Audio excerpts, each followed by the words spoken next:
Good afternoon, children. How are you? I'm Miss Sumbat.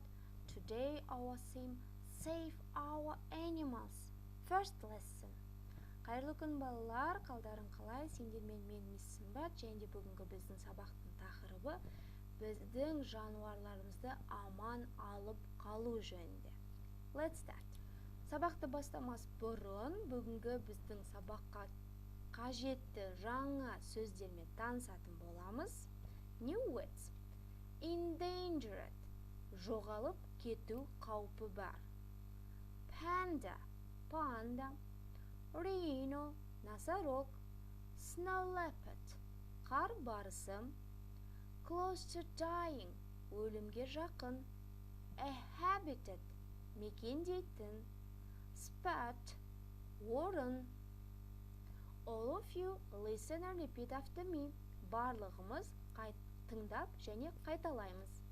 Endangered. Жоғалып кету қаупі бар. Panda. Panda. Rhino. Носорог. Snow leopard. Қар барысы. Close to dying. Өлімге жақын. A habitat. Мекендейтін. Spot. Орын. Once more. Endangered. Жоғалып кету қаупі бар. Panda. Panda. Rhino. Носорог. Snow leopard. Қар барысы. Close to dying. Өлімге жақын. A habitat. Мекендейтін. Spot. Орын. Very good. Енді балалар видеоны паузаға қойып, жаңа сөздерді сөздік дәптерімізге жазып аламыз. Және де сөздік дәптерімізді суретке түсіріп, Білімленд платформасы арқылы жолдаймыз. Және де жаңа сөздердің барлығын жақсылап жаттап, видео жазба ретінде WhatsApp желісіне жолдаймыз. Балалар, айта кететін жайт, жаңа сөздерді айту сендердің 90-ды қорытынды бағаларына үлкен әсерін тигізеді. Сол себепті немқұрайлы қарамаймыз. Енді балалар, барлығымыз Білімленд платформасына кіріп, өзіміздің логин пароліміз арқылы 6 минуттық видео сабағымызды бастаймыз. Сабақтың барысында тапсырманың бәрін ата-ананың көмегінсіз өзіміз орындап, әділ бағамызды аламыз деген сенімдемін. Енді бірінші тапсырма. First task. Listen to the definitions and choose the correct picture. Яғни бізге берілген түсініктемені тыңдаймыз, яғни бір жануар жайлы түсініктеме береді, сипаттама береді. Және сол қай жануар жайлы айтылып жатқанды тиісті суретін алып барып орнына қоямыз. Чек батырмасын басуды ұмытпаймыз. Жасыл боп жанса, ол бізде дұрыс болады. Қызыл боп жанса, қатемен сол сәтте жұмыс жасаймыз. Next task. Read, оқы, and connect the sentence with picture. Яғни бізге берілген картинкамен тиісті осы жаңағыдай сөйлемді сәйкестендіреміз. Next. Look, read, and choose the correct irregular nouns.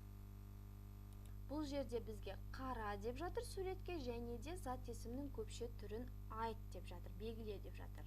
Енді балалар, осы жерде біз зат есімге тоқтала өтеміз. Зат есімді ағылшын тілінде the noun деп айтады. Зат есім ол қазақ тілінде секілді заттың атын, табиғат пен қоғамдық өмірдегі әртүрлі құбылыстар мен ұғымдарды, немесе тірі ағзаларды, абстрактылы түсініктерді білдіретін сөз табы. Енді зат есімде біз жекеше түрде және көпше түрде деп бөлеміз. Мысалға, a man, ол бізде ер адамды айтамыз. Мысалға, ер адам, және де ол адам бірнеше болуы мүмкін, көп адам ретінде деп айтуымыз мүмкін. A man, man, a woman, women, child, children, tooth, teeth, a fish, fish. Яғни, бір ер адам, көп ер адам айтып отырық. Мужчина, мужчина деген сияқты. Бір әйел адам, немесе көп әйел адамдарды айтып жатыр. Мына жерде бір бала, child, көп балалар, children. Мына жерде a tooth, бір тісті айтып жатырмыз, teeth, бірнеше тісті айтып жатырмыз. Және де түбірімен өзгермейтін бар зат есімдер, олар көпше түрде де, жекеше түрде де сол күйінше қолданылады. Мысалға, fish, балық. Fish болады. Бір балықты да, 2-3 балықты да біз fish деп айтамыз.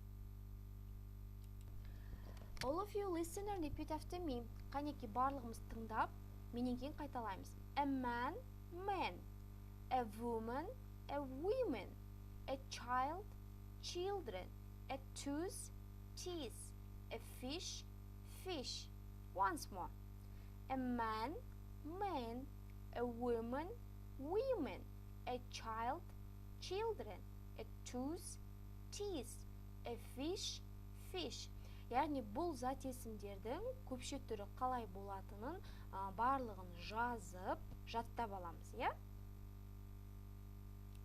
Енді балалар бізде зат есімдер олар саналатын және саналмайтын болып бөлінеді, қазақ тілінде де.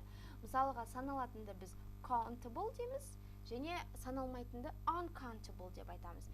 Мысалға бізде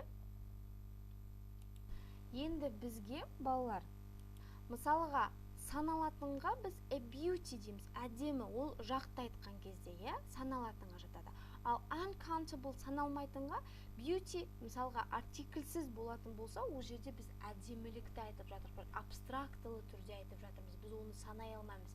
Және де біз оған water'ны да жатқыза аламыз, суды біз санамаймыз, бір су, екі су деп. Және де food, тағамды айта аламыз, fruit, фруктыларды айта аламыз, furniture, jewelry, украшения, сол секілді заттарды біз саналмайтынға жатқызамыз, иә? Countable, uncountable. Енді бұлардың барлығын дәптерімізге жазып, жаттап аламыз. Ол жаңағы біздің зат есімді жаттап алғаннан кейін тапсырманы орындауға кірісеміз, иә? Ол кезде біздің тапсырмамыз өте оңай болады. Мысалға бұл жерде бір әйел адамды көрсетіп тұр, және бірнеше қыздарды көрсетіп тұр. Бір қыз және бірнеше қызды, иә? Біз қалай айтамыз? Woman, women деп айтамыз, иә? Ал бұл жерде көрсетілген woman, womans, яғни бұл жерде s жалғауы жалғалмайды. Бірінші вариант ол бізде қате болады. Ол түбірімен өзгереді бізде, иә? Women бұл өзгереді. Сол секілді қалған тапсырманы орындаймыз. Next, look at the picture and choose the correct sentence, яғни картинкаға қарап, тиісті сөйлемді таңдауымыз қажет. Және де соңғысы, listen to the text and put the sentence in the correct order дейді. Яғни бізге берілген жаңағыдай тексті тыңдаймыз, одан кейін барып, төменде берілген жаңағыдай сөйлемдерді тиісті реттікпен орналастырамыз. Соңында финиш батырмасын басып, қанша балл жинағанымызды скриншот арқылы жолдаймыз, және де тапсырма орындау барысында ата-ананың көмегінсіз орындап, әділ бағамызды аламыз деген сенімдемін. So that's all. See you next lesson. Good luck.